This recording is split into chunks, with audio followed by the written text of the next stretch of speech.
నాలో ఉన్న దుస్థితి చూసి నన్ను నేను రక్షించుకోలేదు.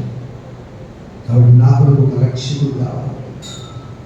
ఆ రక్షకుడిగా నేను లోకానికి వచ్చి మా అందరి పక్షాన మా పాప శాపం నీ పైన వేసుకొని మా పాప శాపం నుంచి అంధకారం నుంచి విడుదల కలగజేసినందుకు వదలను చెల్లిస్తూ క్రీస్తు నామంలో ఈ స్తుతిని సమర్పిస్తున్నా మా ప్రియ పరలోకపు తండ్రి.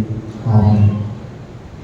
ఆ ప్రకారమే ఆయన భోజనమైన పిమ్మట ఆయన పాత్రను ఎత్తుకొని, ఇది మీ కొరకు చిందింపబడిన నా రక్తము, నన్ను జ్ఞాపకం చేసుకోవడం నేను చేయండి. ప్రభు కాచిన రక్తాన్ని సూచనగా మన ముందు ద్రాక్షరసం ఉన్నది.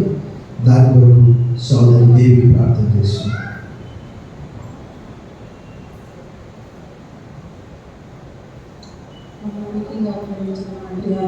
తండ్రి మా రాజా, మా రక్షకాయన ఈ సాయంకాల సమయంలో హైదరాబాద్లో కూడి మేము ధ్యానించడానికి మీరు ఇచ్చిన సమయాన్ని బట్టి మనం ఆలోచించుకుంటున్నాం.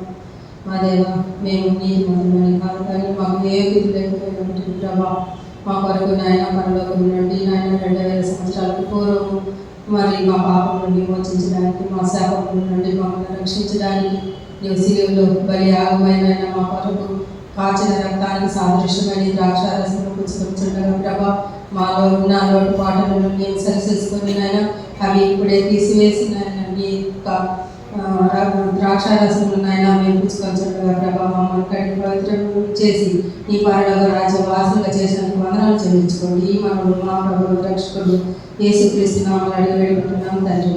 ఆమేన్.